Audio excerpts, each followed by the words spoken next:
అవకాశం ఉంది. డెఫినెట్గా సార్, డెఫినెట్గా అది ఇండియాకి చాలా హెల్ప్ అయ్యేటువంటి అవకాశం కూడా ఉంది. అండ్ మోరోవర్ సార్, ఇప్పుడు సరే పుతిన్ వస్తున్నారు అండ్ ఈ డీల్స్ అవి మాట్లాడుకుంటారు, అంతా okay. What about Trump, what about US? Trump feelings ఏమనుకోవచ్చు అంటారు ఈ నేపథ్యంలో? ఇప్పుడు ఇలా ఇప్పుడు ట్రంప్ అనుకునేది ఏం లేదు. ఎందుకు లేదంటే ట్రంప్ అభ్యంతరం పెట్టిల్లల్లా రష్యా నుంచి ఆయిల్ దిగుమతి చేసుకోవటం వల్ల వాళ్ళకు ఫారెన్ కరెన్సీ వస్తుంది.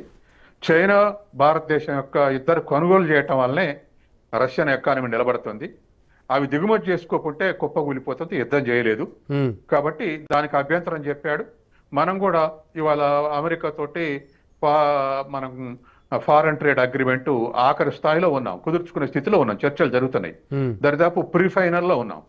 కాబట్టి అది డిస్టర్బ్ కావద్దు వీటి ముందరని చెప్పేసి మనం కొంచెం లిబరల్ గానే బిహేవ్ చేస్తున్నాం. రష్యా కూడా అర్థం చేసుకుంది. ఆయన ట్రంప్ ఎక్కువ పెట్టబడినటువంటిది ఆయిల్ దిగుమతుల మీద కాబట్టి ఆ ఆయిల్ దిగుమతులు రోజువారీగా తగ్గించుకుంటూ వస్తున్నాం కాబట్టి దానికి ట్రంప్ కూడా తయారై ఉన్నాడు దానికి, ఏది మన అంగీకారానికి. కాబట్టి పెద్దగా ట్రంప్ నెగటివ్ గా స్టేట్మెంట్ ఇచ్చే అంశాలు ఏమి లేవు. ఎందుకంటే యుద్ధ సామాగ్రి అది రొటీన్గా ఉన్నటువంటిదే. ఒకప్పుడైతే సోవియట్ యూనియన్ ఉన్నప్పుడైతే మన డిఫెన్స్ దిగుమతుల్లో 76% ఒక్క సోవియట్ యూనియనే ఉండేవి. అంటే సార్ ఇక్కడ ఒక చిన్న సందేహం, అంటే ఆల్రెడీ రష్యా నుంచి మనం దిగుమతి చేసుకుంటున్నాం అన్న ఒకే ఒక కారణంతో విపరీతమైన ట్యాక్సెస్, విపరీతంగా మన మీద కన్నెర్ర చేసిన ట్రంప్ ఇప్పుడు ఆయన వచ్చి కలుస్తుంటే ఏం ఫీల్ అవడంటారా, ఏం పట్టించుకోడంటారా? పట్టించుకునే అవకాశం లేదు. ఇంకేదైనా ఉంటే ఏదో ఒక నెగటివ్ స్టేట్మెంట్. ఇప్పుడు ఉదాహరణకు ఫ్రాన్స్, ఇప్పుడు ఇవాళ ఫ్రాన్స్, జర్మనీ, యూకే దౌత్య ప్రతినిధులు పుతిన్కి వ్యతిరేకంగా టైమ్స్ ఆఫ్ ఇండియాలో వ్యాసం రాశారు. రాస్తే తీవ్రమైనటువంటి అభ్యంతరం చెప్పింది ఇండియా. ఎన్నడూ ఇటువంటిది జరగలేదు, మీరు ఫారెన్ దౌత్యాధికారులుగానే మీ దేశాల తరపున వ్యవహరించాలి తప్ప మా దేశంలో మేము ఎట్లా వ్యవహరించాలో మీరు వ్యాసాలు రాయడానికి వీల్లేదని చెప్పేసి ఇవాళ మన విదేశాంగ శాఖ వాళ్ళకి అభ్యంతరం చెప్పింది. కాబట్టి వాళ్ళకి అభ్యంతరం చెప్తే అది అర్థమైపోతుంది.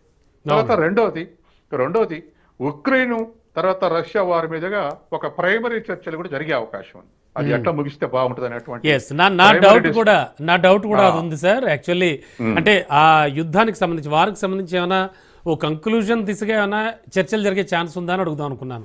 కన్క్లూజన్కి వచ్చే అవకాశం లేదు, కానీ ప్రిలిమినరీ డిస్కషన్స్ జరిగే అవకాశం ఉంది. నిన్న అమెరికన్ ప్రతినిధులు డైరెక్ట్ రష్యా పోయి పుతిన్ తోటి ఒక ప్లాన్ సబ్మిట్ చేశారు, ఉక్రెయిన్ రష్యా యుద్ధం ప్రశాంతంగా మూసేందుకు. దాంట్లో అనేక అంశాల ఏడలో పుతిన్ ఆబ్జెక్షన్ చెప్పాడు, అభ్యంతరం చెప్పడంతో వాళ్ళు వెనక్కి వచ్చారు. అంటే కొన్ని యాక్సెప్ట్ చేశారు, కొన్ని అభ్యంతరం చెప్పారు. వాటిని మరి ఇంకా ముందుకు చర్చలకు తీసుకుపోయేటువంటి అవకాశం ఉంది ఆ వైపు నుంచి.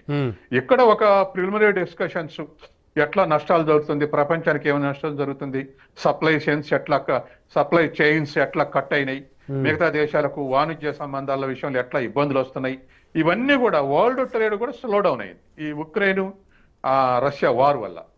కాబట్టి వీటిని పరిష్కరించడానికి అవసరమైన ఒక ప్రాథమిక చర్చలు జరిగే అవకాశం అవుతుంది పుతిన్కు, మోడీకి. కానీ ట్రంప్ ఇంకా స్టేట్మెంట్ ఇవ్వడానికి అవకాశాలు ఏం లేవు. కాబట్టి సహజంగానే ట్రంపే స్టేట్మెంట్ ఇచ్చారు, భారతదేశం అన్నట్టుగానే మేము కోరినట్టుగానే ఆయిల్ దిగుమతులు తగ్గించుకుంటుంది అని చెప్పేసి. అందుకని ఇటువంటి పరిస్థితుల్లో సహజంగానే ఇవాళ ఉన్నటువంటి పరిస్థితుల్లో బయోలాటరల్ రిలేషన్స్ తో పాటు మల్టీ ట్రేడ్ రిలేషన్స్ కూడా అవసరం.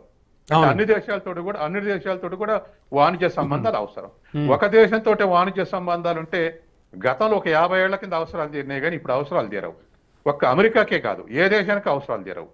కాబట్టి అనేక అగ్రిమెంట్లు అనేక దేశాలతో బయోలాటరల్ అగ్రిమెంట్ చేసుకోవాలి. కాబట్టి మనం అమెరికాతో చేసుకుంటాం, చైనాతో చేసుకుంటాం, రష్యాతో చేసుకుంటాం, అన్ని దేశాలతో చేసుకుంటున్నాం. ఆ విషయంలో కొన్ని మినహాయింపులు, తర్వాత ఆఖరికి ఇంకా కొద్దిగా చొరవ చేసుకుంటే ఇంకో దాని మీద కూడా చర్చ చేసే అవకాశం ఉంది. నేను చెప్పిన 3 అంశాల మీద గాక ఏమిటంటే ఓన్ కరెన్సీలో ట్రేడ్ చేసుకుందామని.